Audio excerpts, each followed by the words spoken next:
Hello student, मैं मनीष मालवीय अनवेरा online school classes में आप सभी का स्वागत करता हूं। हम पढ़ रहे थे क्लास 11th के एग्रीकल्चर के बारे में, एग्रीकल्चर बायो के बारे में, सॉरी, ठीक है, जिसमें हमने एक कल के नया वीडियो स्टार्ट किया था, नया लेसन स्टार्ट किया था जिसका नाम था जीवों का वर्गीकरण। बहुत ही महत्वपूर्ण था, ठीक है, जिसके बारे में अपन ने बहुत कुछ पढ़ा अभी तक, जिसमें अपन ने वर्गीकरण के प्रकार के बारे में पढ़ा और फिर वर्गीकरण के प्रकार के बाद कुछ प्रणालियां वर्गीकरण की पद्धतियों के बारे में पढ़ा, जिसमें द्विजगत प्रणाली कैरोलस लिनियस द्वारा दी गई, फिर सेबी वो वॉनेल द्वारा एक प्रणाली दी गई, ठीक है, फिर हैकल की त्रिजगत प्रणाली अपन ने पढ़ी, जिसमें प्लांटी और एनिमेलिया के साथ उन्होंने प्रोटिस्टा नामक एक और जगत जोड़ा, ठीक है। प्रोटिस्टा जगत में उन्होंने सूक्ष्म जीवों को रखा, ठीक है, प्रकाश संश्लेषी जीवों को, सूक्ष्म जीवों को रखा था। अब अपन पढ़ेंगे आगे की तरफ। उसके बाद एक वैज्ञानिक आया कॉपलैंड। कॉपलैंड नामक वैज्ञानिक ने 4 जगत प्रणाली दी। कौन कौन सी देखिए।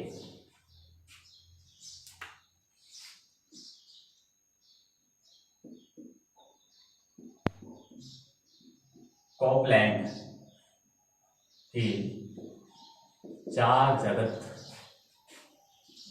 प्रणाली। 4 जगत कौन कौन से दिए उसके बारे में अपन अच्छे से पढ़ेंगे। देखिए कौन कौन से थे 4 जगत प्रणाली में। पहला था मोनेरा, दूसरा प्रोटो, पहला था अपना मोनेरा। कॉपलैंड ने पहला मोनेरा बताया, दूसरा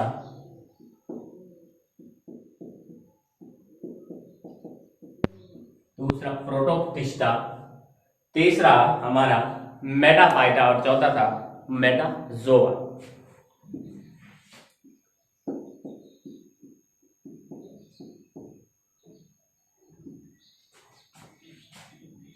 मेटाजोआ।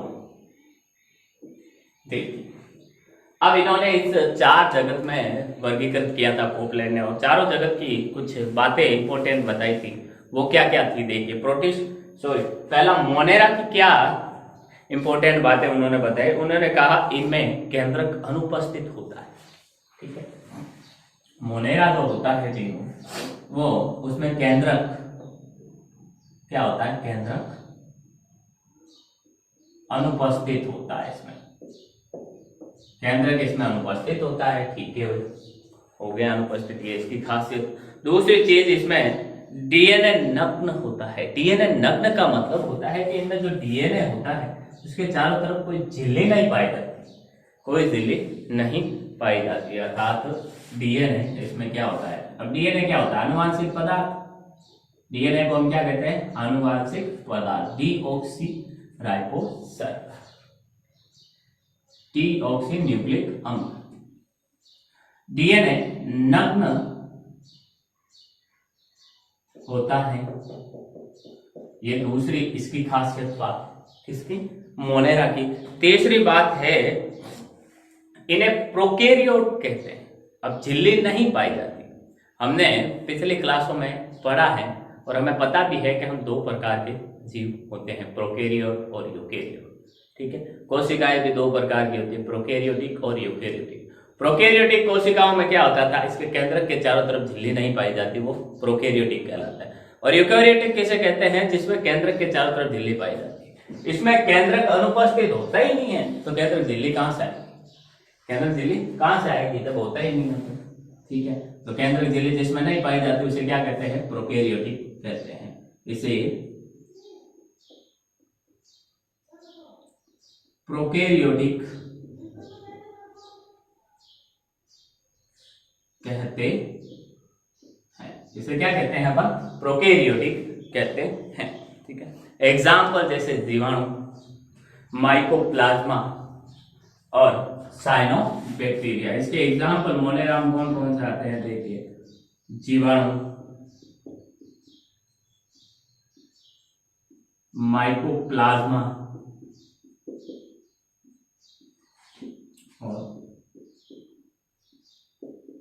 साइनोबैक्टीरिया। साइनोबैक्टीरिया ये किस में आते हैं? ये सब और सब मोनेरा में आते हैं। किसके अनुसार? कोपलैंड के अनुसार। उसके बाद देखिए, कोपलैंड के पास ने दूसरा दिया था प्रोटोक्टिस्टा, जैसे नॉर्मल भाषा में अपन प्रोटिस्टा भी कहते हैं, बस नाम थोड़ा सा चेंज है। इसमें केंद्रक उपस्थित होता है। इसकी खासियत बताइए भाई, इसमें तो केंद्रक, इसकी जो कोशिकाएं होती है उसमें केंद्रक उपस्थित होता है। केंद्रक क्या होता है? उपस्थित होता है। दूसरा है यूकेरियोटिक कहलाते हैं। अब जिसमें केंद्रक है तो केंद्रक है तो इसके केंद्रक के चारों तरफ झिल्ली पाई जाती है, और जिस कोशिकाओं में केंद्रक के चारों तरफ झिल्ली पाई जाती है उसे क्या कहते हैं? यूकेरियोटिक कहते हैं। तो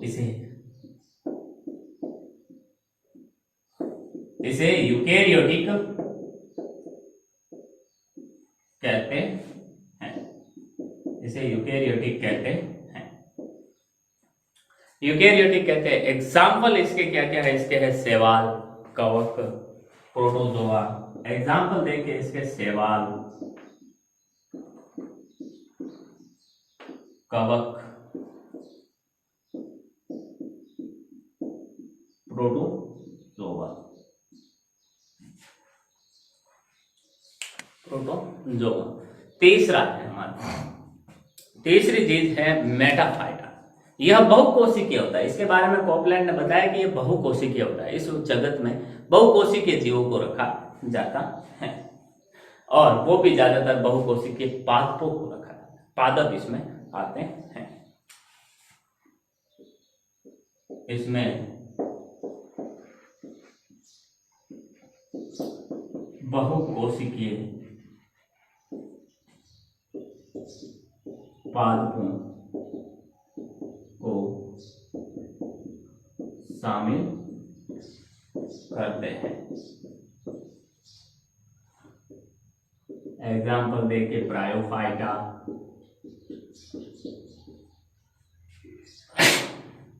एग्जाम्पल ब्रायोफाइटा, टेरिडोफाइटा,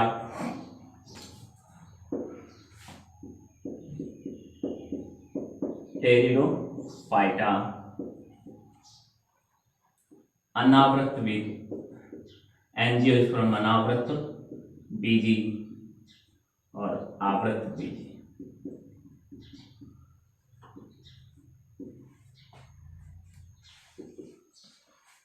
अनावृत बीजी और आवृत बीजी। फिर है हमारा अगला जगत मेटाजोआ के बारे में, इंपॉर्टेंट है। इसमें सभी बहुकोशिकीय पादपों को रखा गया, इसमें सभी बहुकोशिकीय जीवों को रखा गया।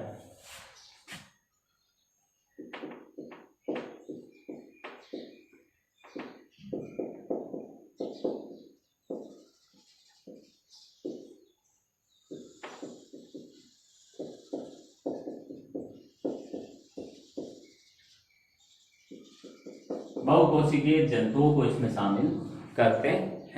ठीक है। इसका जो भ्रूण होता है वो ब्लास्टुला अवस्था होती है। भ्रूण में ब्लास्टुला और गैस्टुला दो अवस्थाएं होती हैं, वो मौजूद होती है, उपस्थित होती है। इसमें भ्रूण में ब्लास्टुला व गैस्टुला अवस्था उपस्थित होती है। भ्रूण में ब्लास्टुला व गैस्टुला अवस्था उपस्थित होती है। ठीक है। इसमें जो कोशिका भित्ति होती है, मेटाजोआ में जो कोशिका भित्ति होती है में क्लोरोफिल अनुपस्थित होते हैं। कोशिका के चारों तरफ जो कोशिका भित्ति होती है पादपों में पाई जाती है, वो ज्यादातर जंतुओं में वैसे भी पाई नहीं जाती। तो कोशिका भित्ति और क्लोरोफिल भी किस में पाया जाता है? पादपों में पाया जाता है।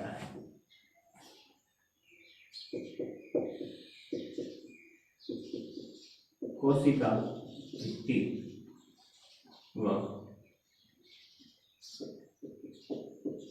क्लोरोफिल अनुपस्थित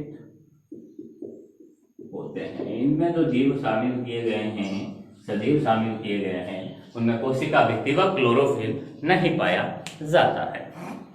एग्जाम्पल देखिए इसमें पृष्ठधारी, अपृष्ठधारी अर्थात कशेरुकी और अकशेरुकी इसमें शामिल किए गए थे। जैसे पृष्ठधारी, एग्जाम्पल में पृष्ठधारी व अपृष्ठधारी, पृष्ठधारी व अपृष्ठधारी इसमें शामिल किए गए थे। ठीक, तो ये तो कोपलैंड की 4 जगत प्रणाली के बारे में हमने पढ़ा। इसके बाद वैज्ञानिक आए जो आज के समय में मैन और जिनकी प्रणाली, वर्गीकरण प्रणाली आज के समय में काम में ली जा रही, उपयोग में आ रही है और सर्वमान्य है, वो है हमारे हर्बर्ट वी टेकर। ठीक है, उन्होंने पंच जगत प्रणाली दी थी जिसके बारे में अपन पढ़ते हैं। पहले इसका स्क्रीनशॉट ले आप।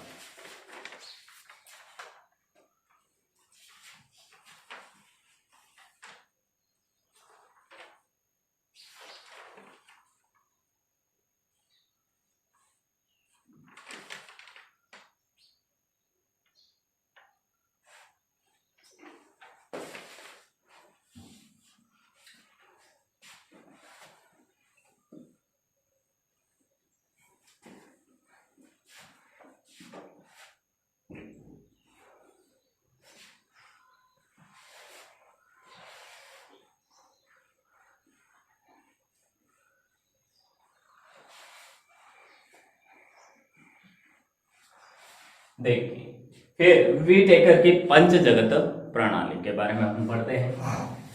5वां जो है अपना वी टेकर की पंच जगत प्रणाली।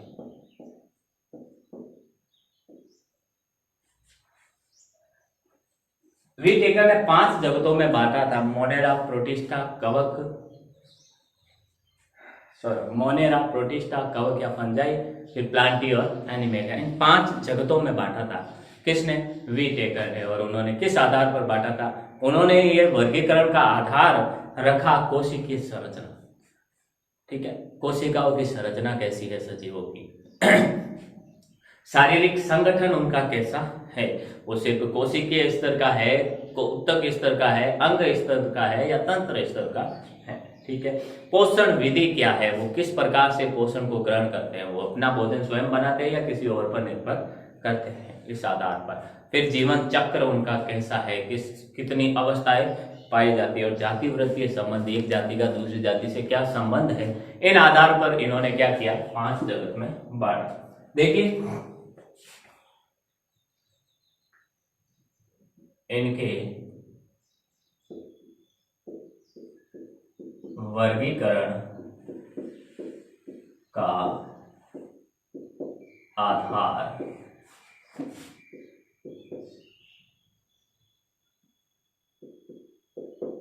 कोशिकीय संरचना,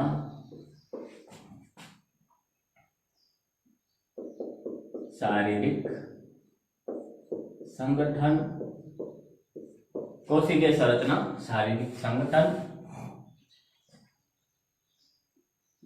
जीवन चक्र, कोशिकीय संरचना, शारीरिक संगठन, जीवन चक्र, पोषण विधि,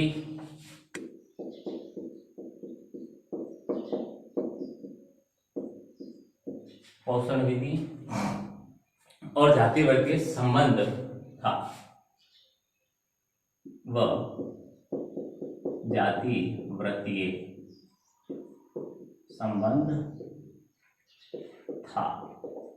इनके जो किसका आधार, इनके वर्गीकरण का आधार, 5 जगत में बांटने का आधार था कि वह कोशिका संरचना देखी उन्होंने उनकी पोषण विधि देखी, शारीरिक संगठन देखा, जीवन चक्र क्या हो, एक जाति का दूसरी जाति के साथ संबंध क्या है। इस आधार पर उन्होंने 5 भागों में बांटा, जिनको अपन अंतर के आधार पर पढ़े। अंतर के आधार पर, कुछ लक्षणों में अंतर के आधार पर अपन पढ़ते हैं। ठीक है, तो पहला देखिए लक्षण, एक तरफ तो है लक्षण, दूसरी तरफ इधर है अपना नाम मोनेरा, इधर प्रोटिस्टा, फंजाई या जिसे अपन कवक बोलते हैं, फिर प्लांटी और एनिमेलिया, फिर इधर है प्लांटी और इधर है एनिमेलिया।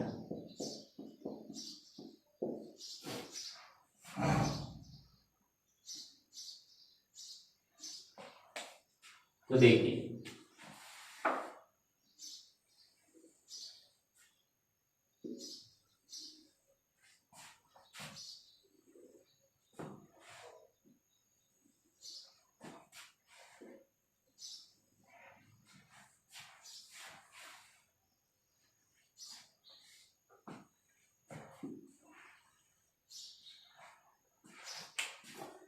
सबसे पहला लक्षण है कोशिका का प्रकार कैसा है, यूकेरियोटिक है, प्रोकैरियोटिक है, ठीक है, इस आधार पर। तो सबसे पहला जो लक्षण है वो है कोशिका का प्रकार।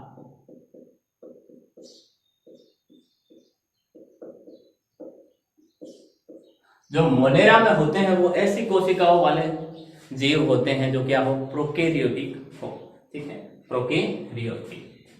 जिनमें प्रोकैरियोटिक किसे कहते हैं, जिनके केंद्रक के चारों तरफ झिल्ली नहीं पाई जाती है, उन्हें प्रोकैरियोटिक कहते हैं। तो इसमें ऐसे जीव शामिल किए जाते हैं, सजीव शामिल किए जाते हैं जिनमें जिनकी कोशिकाओं में केंद्रक के चारों तरफ झिल्ली नहीं पाई जाती है।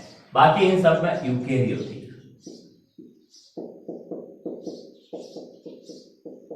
यूकेरियोटिक, इसमें भी यूकेरियोटिक और इसमें भी यूकेरियोटिक।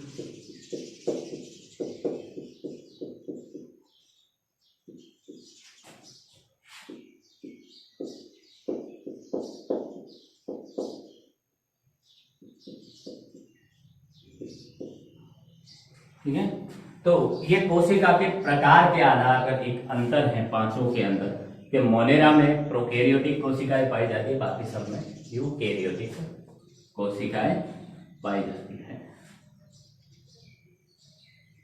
ठीक है, नेक्स्ट फिर है कोशिका भित्ति।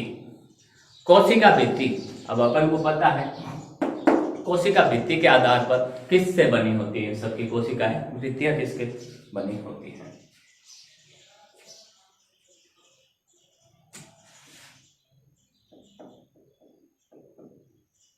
कोशिका भित्ति, इसकी जो कोशिका भित्ति होती है वो सेल्यूलोज रहित होती है, सेल्यूलोज नहीं पाया जाता है, अमीनो अम्ल इसमें पाया जाता है। इसकी जो कोशिका भित्ति होती है वो सेल्यूलोज रहित होती है, अमीनो अम्ल पाया जाता है। क्या पाया जाता है, अमीनो अम्ल पाया जाता है कोशिका भित्ति में, अमीनो अम्ल पाया जाता है। ठीक है, जो यूकेरियोटिक होते हैं उनमें कोशिका कुछ एक में उपस्थित होती है, बाकी ज्यादातर नहीं पाई जाती है। तो इनमें कोशिका भित्ति कुछ में उपस्थित, कुछ में उपस्थित होती है। अब इसी तरह मोनेरा के प्रोटिस्टा के बाद आता है फंजाई। फंजाई में उपस्थित होती है लेकिन सेल्यूलोज रहित होती है। ठीक है, इसमें फंजाई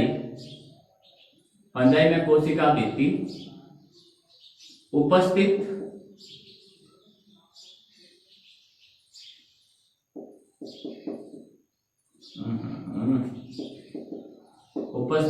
लेकिन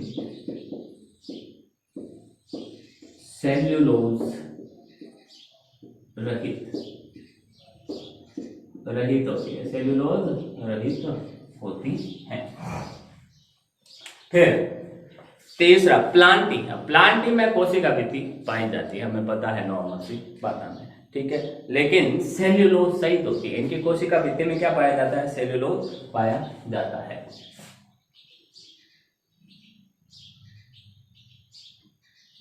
सेल्यूलोज सहित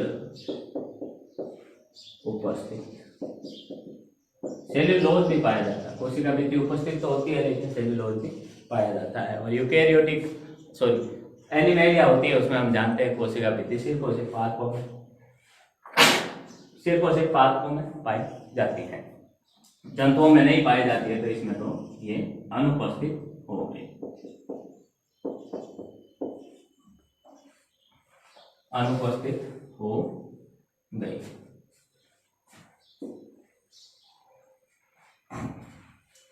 अगला है केंद्रक झिल्ली के बारे में।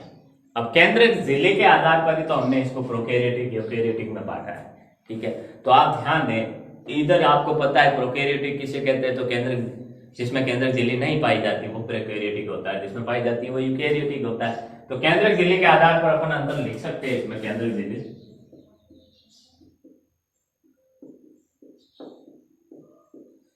हमें पता है प्रोकैरियोटिक में नहीं पाई जाती, तो इसमें तो हो गया अनुपस्थित, इसमें तो हो गया अनुपस्थित। बाकी यूकैरियोटिक है सब, तो सब में पाई जाएगी, तो उपस्थित, उपस्थित, उपस्थित और उपस्थित।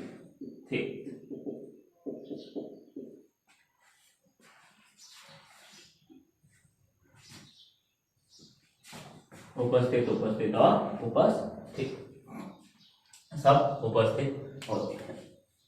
आगे है अपना अंतर काय संरचना, अर्थात उनके शरीर की संरचना कैसी होती है। कोशिका की बनी होती है, ऊतकों की बनी होती है, कैसी होती है, ठीक है।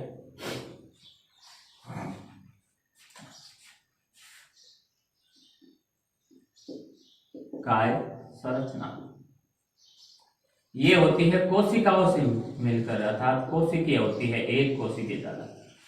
ये भी होती है प्रोटिस्टा में भी कोशिकीय होती है। फंजाई के अंदर बहुकोशिकीय होती है, अर्थात बहुत सी कोशिकाओं से मिलकर इनका शरीर बना होता है। किसका? फंजाई का। बहुकोशिकीय, बहुकोशिकीय होती है। अगला है हमारा जो प्लांटी होता है, वो ऊतक या अंगों से मिलकर बना होता है, ठीक है। ऊतक या अंग से, ऊतक या अंग, इनकी शरीर की संरचना होती है वो ऊतक और अंगों से मिलकर बनी होती है। एनिमलिया जंतुओं में ऊतक भी पाए जाते हैं, अंग भी पाए जाते हैं और अंग तंत्र भी पाए जाते हैं, अंग तंत्र भी पाए जाते हैं, समझे?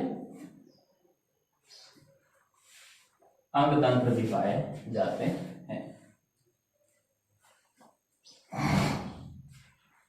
अगला है हमारा अंतर का जो प्रकार है, अगला अंतर अपन किस आधार पर करेंगे, देखें। अगला अंतर होगा पोषण की विधि के आधार पर। पोषण की विधि के आधार पर अपन अंतर कैसे कर सकते हैं, देखें। अर्थात ये अपना भोजन कैसे ग्रहण करते हैं, तो पोषण की पोषी विधि, इस आधार पर देखिए। जो मोनेरा होता है इसमें यह ज्यादातर रसायन संश्लेषी होते हैं, ये ज्यादातर रसायन संश्लेषी होते हैं। मोनेरा में क्या होता है कि रसायन द्वारा अपना भोजन बनाते हैं। कुछ एक स्वपोषी होते हैं और कुछ एक दूसरों पर भी निर्भर करते हैं, परपोषी होते हैं, जैसे मर्दजीवी और परजीवी, ठीक है। अब पोषण की विधि इनमें कौन कौन सी होती है? रसायन संश्लेषी, रसायनों से अपना भोजन का निर्माण करते हैं, रसायन संश्लेषी, ठीक है। कुछ प्रकाश संश्लेषी, अर्थात अपना भोजन स्वयं बनाते हैं, प्रकाश संश्लेषी कुछ पाए जाते हैं, तथा परपोषी। अब परपोषी में भी कौन से? परपोषी भी कई तरीके के होते हैं, लेकिन इसमें ज्यादातर कौन से होते हैं? मतोपजीवी व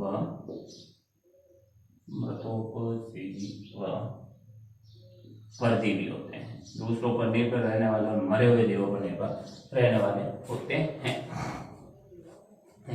ये इनके पोषण की विधियां है मोनेरा की। अब पढ़ते हैं अपन प्रोटिस्टा की पोषण की विधियां क्या होती है। प्रोटिस्टा में ज्यादातर स्वपोषी होते हैं, अपना भोजन स्वयं बनाते हैं, तथा कुछ एक परपोषी होते हैं। अब स्वपोषी वो किस प्रकार के होते हैं, वो होते हैं प्रकाश संश्लेषी, ज्यादातर अपने प्रकाश संश्लेषण द्वारा अपना भोजन स्वयं बनाते हैं। प्रोटिस्टा के अंदर देखिए स्वपोषी, स्वपोषी किस आधार पर, प्रकाश संश्लेषी होते हैं इसके।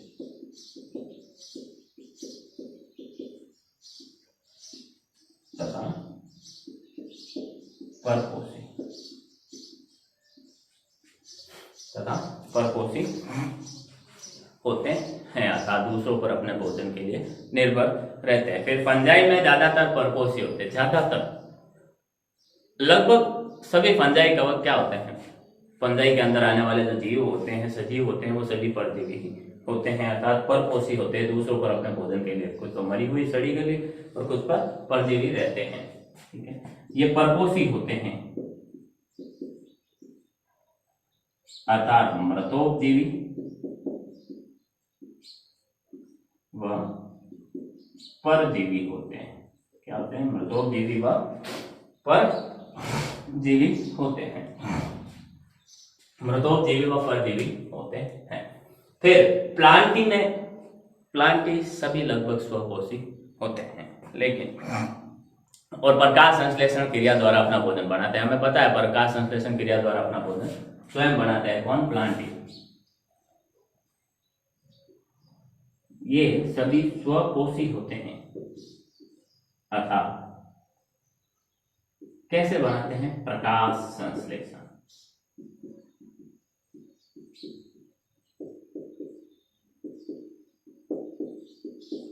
प्रकाश संश्लेषण क्रिया। अगला है हमारे एनिमेलिया। ये सभी लगभग क्या होते हैं, ऑलमोस्ट सभी के सभी क्या होते हैं, परपोषी होते हैं,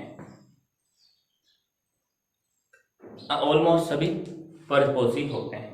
ठीक है, अब प्रतिसंभोजी। अब परपोषी में ये किस प्रकार के होते हैं, प्रतिसंभोजी, अर्थात प्राथमिक उपभोक्ताओं को खाते हैं, अर्थात पौधों को खाते हैं और कुछ मरे हुए को भी खाते हैं। ये सभी परपोषी होते हैं। परपोषी में कैसे, प्रतिसंभोजी व मृतोपजीवी।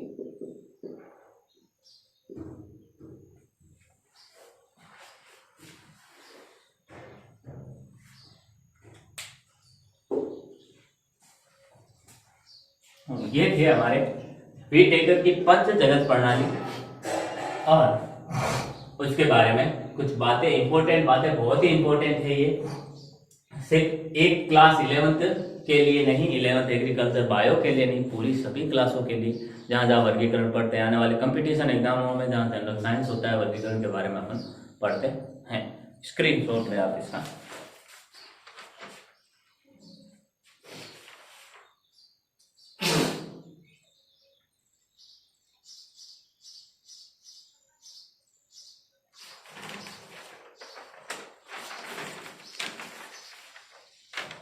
आगे देखिए, फिर एक ग्रे व डुलिटल, ग्रे और डुलिटल नामक एक वैज्ञानिक था। उन्होंने 5 के बाद 6 जगत प्रणाली दी थी, 6 जगत प्रणाली भी थी, और उस 6 जगत प्रणाली में क्या था वो अपन देख रहे हैं। 6 जगत, 6 जगत प्रणाली था, कुछ नहीं, सेम ही थी पंच जगत प्रणाली में, बस कुछ चीजें अलग थी जो अभी अपन को पता चल जाएगी। ग्रे व डुलिटल की 6 जगत प्रणाली, ग्रे व डुलिटल की 6 जगत प्रणाली, 6 जगत प्रणाली ग्रे व डुलिटल। क्या होता है, ये 1982 में दी थी, 1982 में दी थी, किसने, ग्रे और डुलिटल। इन्होंने 6 जगतों में कौन से बांटा जीवों को? पहली चीज तो जीव, इनको 2 भागों में बांटा इन्होंने, प्रोकैरियोटा और यूकैरियोटा। पहला था प्रोकैरियोटा और दूसरा था यूकैरियोटा।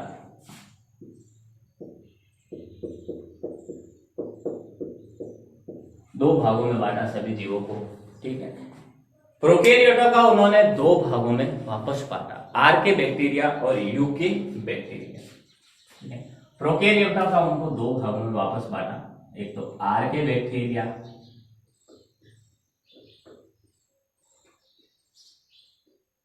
और दूसरा है यूके बैक्टीरिया। आर्के बैक्टीरिया और यूके बैक्टीरिया, ठीक है। इन 2 भागों में बांटा, तो यूकैरियोटा को 4 भागों में बांटा था टोटल। कौन कौन से? प्रोटिस्टा, फंजाई, प्लांटी और एनिमेलिया, ठीक है। अर्थात समझ में आया हो अगर आपको, तो वर्गीकरण तो वही पंच जगत प्रणाली वाला है, अभी बात करते हैं।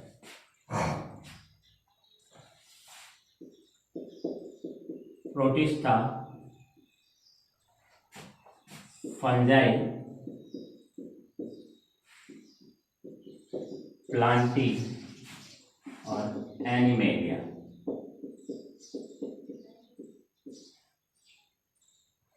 प्लांटी और एनिमेलिया 4 भागों में बांटा, प्रोटिस्टा, फंजाई, प्लांटी और एनिमेलिया, ठीक है। अब यहाँ खास बात क्या है? पंच जगत प्रणाली और 6 जगत प्रणाली में फर्क क्या है? फर्क कुछ नहीं है, 4 जगत वही है, उन्होंने सिर्फ इसको प्रोकैरियोटा और यूकैरियोटा में बांट के मोनेरा जगत को और बांट दिया। मोनेरा जगत को क्या कर दिया? आर्के बैक्टीरिया और यूके बैक्टीरिया में 2 भागों में बांट दिया, ठीक है। बस इतना सा ही फर्क है। फिर अपन पढ़ते हैं 3 डोमेन प्रणाली भी आई। 3 डोमेन प्रणाली के आधार पर भी किसको? जीवों को वर्गीकृत किया गया। देखिए यहीं से अपन 3 डोमेन प्रणाली, इन 5 जगतों को 3 डोमेन में बांटा गया, 6 जगतों को, ठीक है। ये किसने दी थी? ये कार्ल वुज ने 1990 में राइबोसोमल जो आरएनए होता है उसके क्रम के आधार पर बताया था।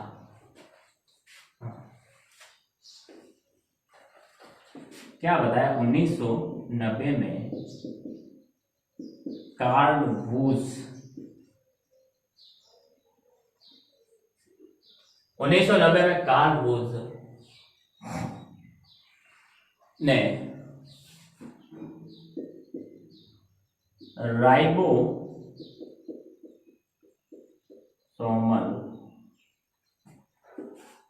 आरएनए के क्रम के आधार पर बताया, क्रम के आधार पर बताया। क्या बताया? देखिए, क्रम के आधार पर उन्होंने बताया कि 6 जगत को मुख्य रूप से 3 श्रेणियों में बांटा जा सकता है। बताया कि 6 जगत को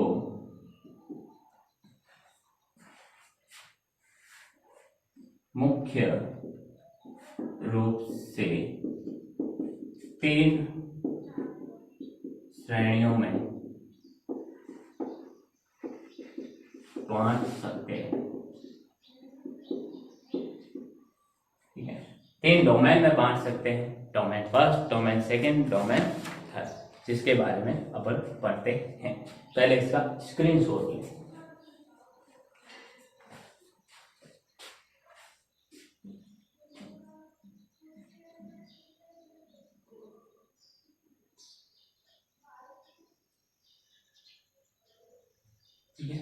डोमेन फर्स्ट में तो बैक्टीरिया को रखा उन्होंने, डोमेन सेकेंड में आर्केरिया को रखा और डोमेन थर्ड में यूकेरिया को रखा। अब क्या होता है वो अपन पढ़ते हैं।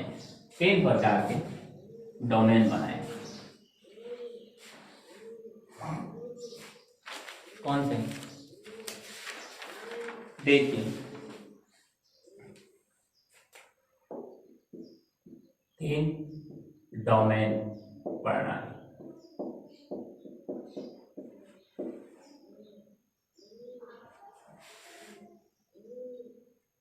डोमेन फर्स्ट, डोमेन सेकंड और डोमेन थर्ड। ये डोमेन फर्स्ट इसमें बैक्टीरिया को रखा, ठीक है। डोमेन सेकंड जिसमें आर्केरिया को रखा और डोमेन थर्ड जिसमें यूकेरिया को रखा। यूकेरिया को रखा था, ठीक है।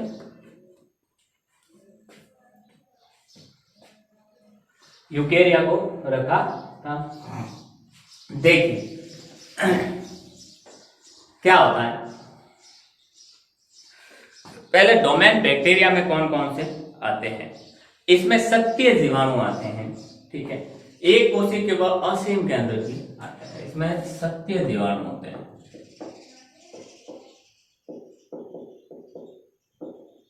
ये एक कोशिकीय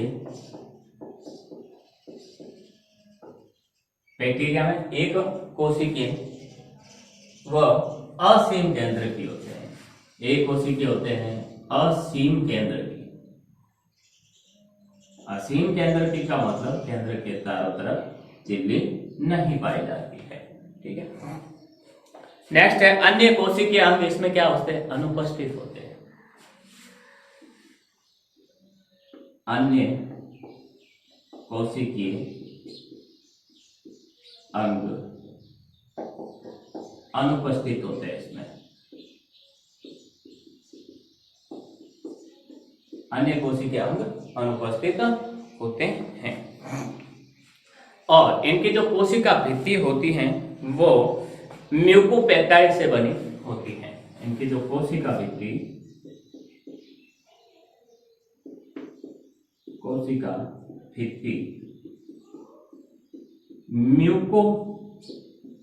म्यूकोपेप्टाइड से बनी होती है। कोशिका भित्ति म्यूकोपेप्टाइड से बनी होती है। फिर है डोमेन 2 आर्केरिया। आर्केरिया या आर्किया जिसे अपन कहते हैं, इसमें प्राचीन जीवाणु आते हैं जो प्राचीन समय में है। इसको आर्केरिया की जगह आर्किया कर लें, सही है।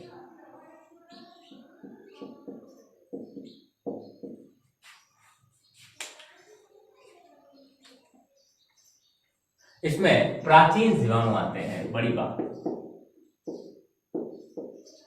जो पुराने समय के, आदिम समय के, ठीक है।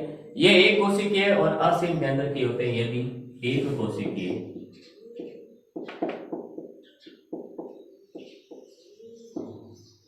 व असीम केंद्र की होते हैं। असीम केंद्र के इसमें रखे जाते हैं, ठीक है। ये अविकल्पी आवासों में पाए जाते हैं, अर्थात ऐसे आवासों में ऐसी जगह पर रहते हैं कि वहां ही रह सकते हैं। ये निश्चित जगह पर ही रह सकते हैं। अगर अपन उन जीवों को उठाकर किसी नए वातावरण में, नए आवास में ले जाएंगे, वहां वो जीवित नहीं रह सकते।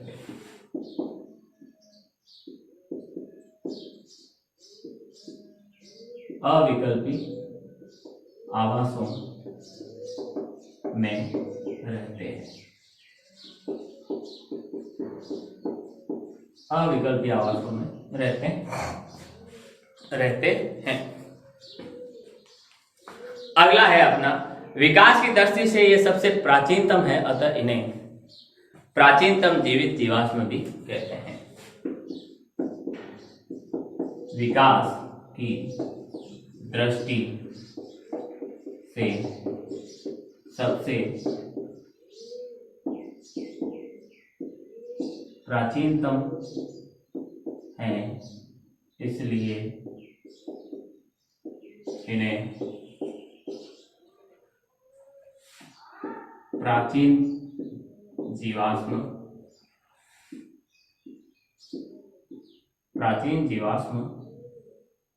भी कहते हैं। प्राचीन जीवाश्म भी कहते हैं। कोशिका भित्ति जटिल होती है और पॉलीपेप्टाइड की, पॉलीसेकेराइड और पॉलीपेप्टाइड की बनी होती है।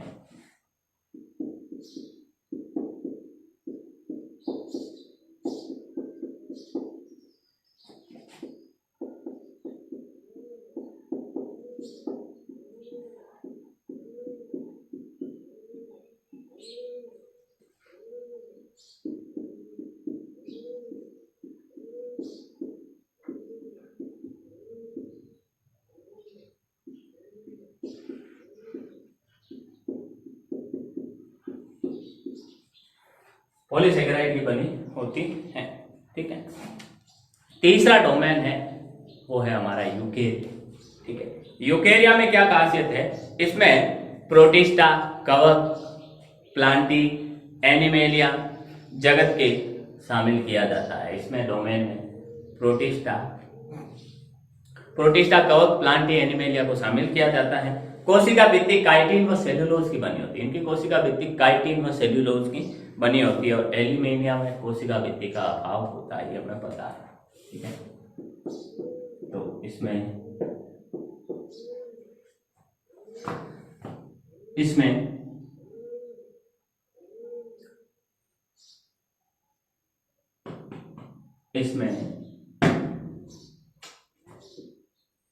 प्रोटिस्टा, फंजाई, प्लांटी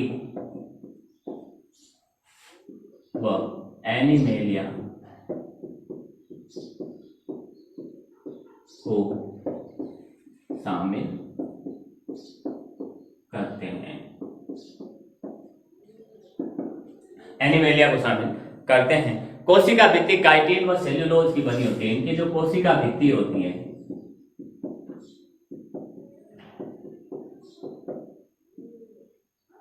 काइटिन व सेल्यूलोज की बनी होती हैं। एनिमेलिया में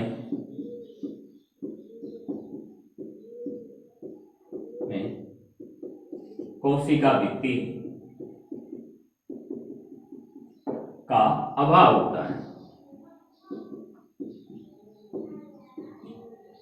कोशिका भित्ति का क्या होता है, अभाव होता है। ये डोमेन के मैं बांटा था सभी 6 जगतों को। ठीक है, 5 जगत 6 जगतों को कितने डोमेन में बांटा था, 3 श्रेणियों में बांटा था। अब इनके नामकरण के बारे में अपन पढ़ेंगे। नामकरण के बारे में अपन आने वाली क्लास में पढ़ेंगे। ठीक है, एक बार स्क्रीनशॉट ले पहले इसका।